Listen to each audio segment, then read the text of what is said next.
I heard that Rarity on Path of Exile 2 was broken, so I had to go back to my warrior after finding the Moxuaddle shield with a really good roll and valuing it for 3 sockets.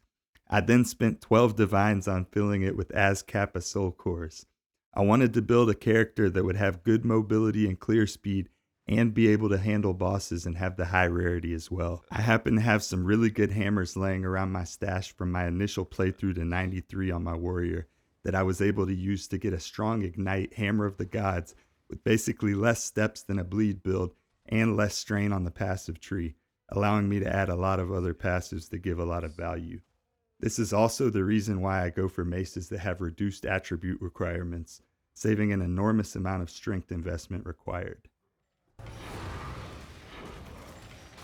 So we have 282 rarity on kill that we get from our Moxuaddle shield. It goes from 57 to 282 just by throwing the shield on. So I wanted to make a warrior character that would be capable of clearing all content. It wouldn't be bad against bosses, fairly tanky, and I feel like we've achieved that here. We've got 28% armor, 64% evasion. We had way more, 82 at one point, but we dropped this evasion because we're actually now going for these nodes, rage when hit by an enemy, because each one of them's literally, each point of rage is literally 1% more damage.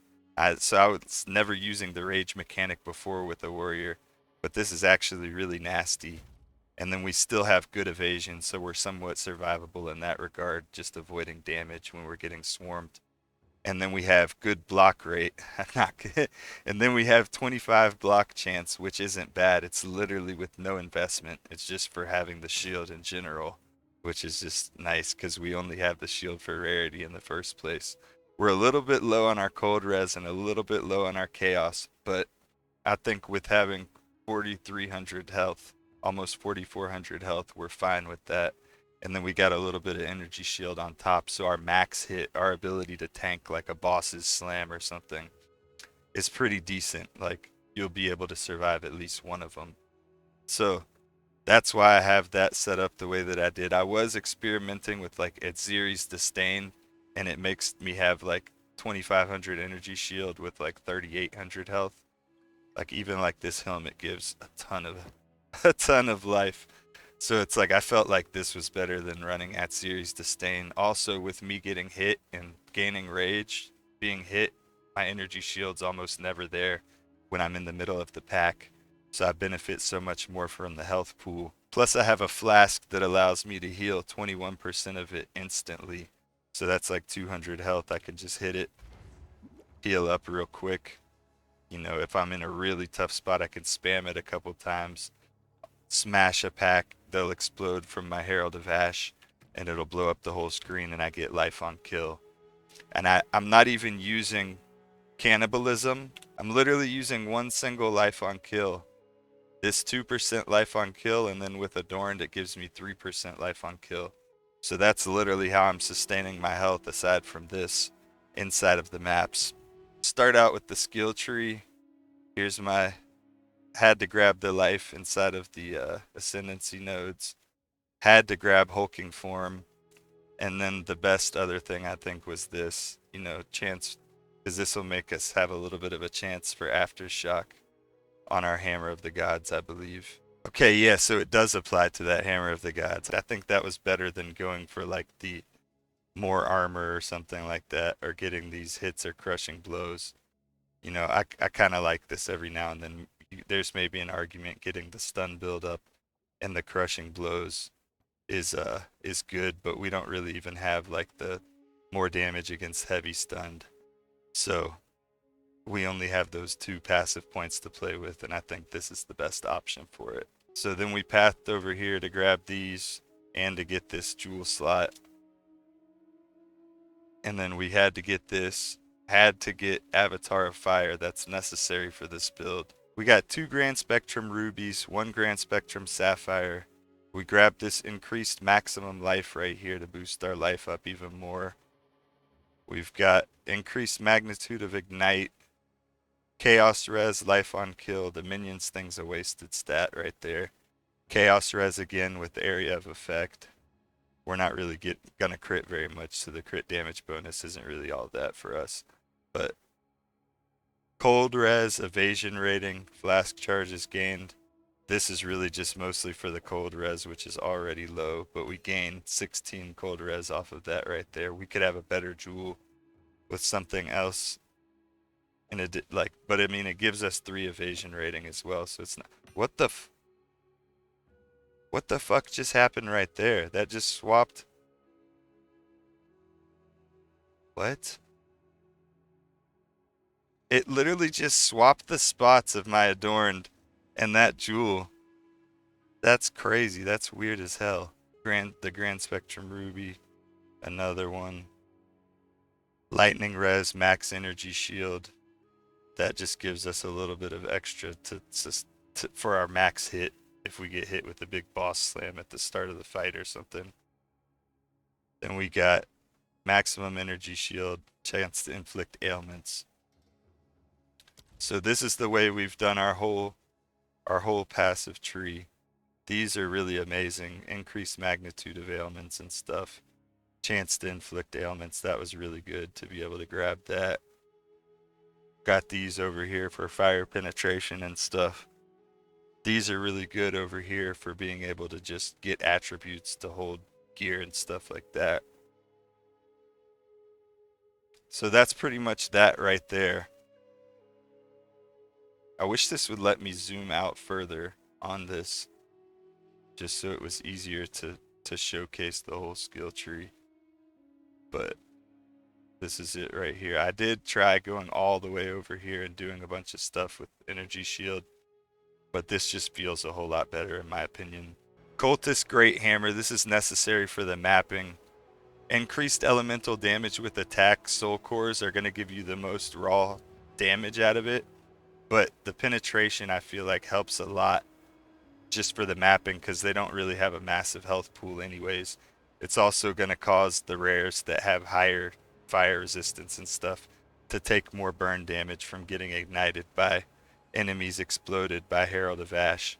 So I think the penetration, I might actually be able to sacrifice this elemental damage one and just get another penetration one for this, because this isn't what I hit the bosses with. This is just for in the maps clearing, in a breach clearing or whatever, because of the splash damage. Strikes deal splash damage to targets within 1.8 meters, and that scales with area of effect, and it also scales with magnified effect, so it just makes it hit in a bigger radius, and you're also gaining rage on hit from that. So then we got a breach ring. I think this is just like the best. These are the best rings in the game. Just breach rings are just so good if you're wearing Ingenuity, the belt. We got Hand of Wisdom in action. This just is a lot of damage, a lot of attack speed, dex and int for free. You get free lightning damage for me that's getting converted into fire damage. We got an Ingenuity. We got these boots. These boots give us a bunch of evasion, take us from 48 to literally 64 just by throwing these boots on. And they have 53% reduced freeze duration, which helps a lot when you get frozen. That, like, it's really a noticeable difference. Then we have another breach ring, evasion rating, strength, all res, lightning res, some fire, some cold damage. You know, I could have a breach ring that would have like increased fire damage and I would get even more. This breach ring is pumping up my lightning damage from Hand of Wisdom in action, so that's good. We got Zoph's Blood. This works perfectly with this build because enemies in our presence have fire exposure, so we're just driving their resistance down, basically multiplying our damage at that point. Especially if we get them below 0, we're literally getting a more multiplier on our damage. And then we have it allocated with cremation, so damage penetrates 18% fire res, and then 25% increased fire exposure effect. I feel like that's the best in slot anointment for this amulet, for this build at least. Then we got Moxuaddles, the shield. I was showing it at the beginning. And then we got this helmet. Just gives a ton of life, strength, rarity. And then we have Warrior Invictus, 5 sockets, just all chaos res in there. And as you see, adds some good evasion rating, adds a good amount of life as well. Just really good. You know, if we had chaos res some other way, then we could put a bunch of life soul cores in here. If we really wanted to, we could put life soul cores into our shield and have probably 6 or 7k life or something like that easily. You know, but we're farming for rarity. That's what we're trying to do. We're trying to drop dream fragments. We're trying to drop Astramentus, all that good stuff. So then on swap, this is the kicker. So these, I think that increased elemental damage is going to scale the most in these soul core slots. So we got +6 to all skills. I have a +7 in the stash, but if I add that, it's literally too much mana to cast my Hammer of the Gods. So this works out. 99 increased elemental damage with attacks on this, and then 60 more from the runes. Then we got the reduced attribute requirements, which really helps with this. +6 to all melee skills and some strength. And then on the other side, we got +7 to all melee skills. We got fire damage on there, and then we got the elemental damage soul cores in there. So we're just doing a ton of damage. Our Hammer of the Gods does 93,000 damage, and that's not factoring in the ignite. That's not factoring in magnitude of ignite. So that's how we're able to just one-shot bosses, and we don't have to worry about that whole combo that people usually do where they have to drop the totem, you know, Ancestral Warrior Totem, break the enemy's armor to get 50% more damage. We don't have to do any of that. We can literally just Warcry and drop the hammer, unless we want to hit them, you know, with Mace Strike a couple times, or even let them hit us a little bit with non-one-shot abilities, build up our rage and drop an even stronger hammer. But that's almost unnecessary, and it's possibly just too risky to do that. So having these two hammers, dual wielding them on swap, is definitely the highest DPS you're going to get out of your Hammer of the Gods. I think even if you're not a fire-based one like me, like you could have the DPS way higher if you're a full physical build. But my whole sake is just for the farming and everything. Here's my flask. This one helps a whole lot. And then we got the Melting Maelstrom. We can just instantly fill our mana up when we need it, which is just really clutch. So for our support gems, we got Immolate, Elemental Focus, Magnified Effect, Rage, and Execute. That's on our Mace Strike. Then we have Hammer of the Gods, Concentrated Effect. We got Searing Flame, Eternal Flame, Fire Infusion, and Primal Armament.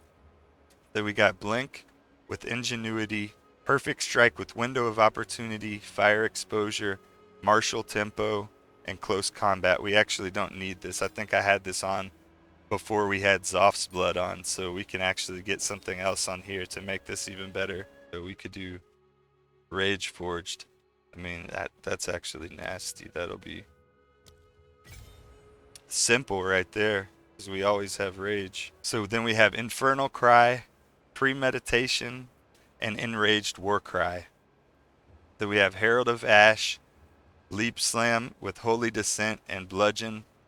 I try to keep the Leap Slam a low level gem so that it just uses less mana. I sacrificed Martial Tempo from being in my Mace Strike because we're usually 1 or 2 shotting all the mobs anyways, so it doesn't matter that this is kind of slow, because I want the Perfect Strike to be more reasonably fast. If we don't have Martial Tempo on the Perfect Strike, it's slow as fuck, and it's like basically asking to get killed. So yeah, hope you all have a great day. Hopefully I've earned your subscription. Catch you on the next one. Take it easy. Thank you so much. Where are you going? Where are you going?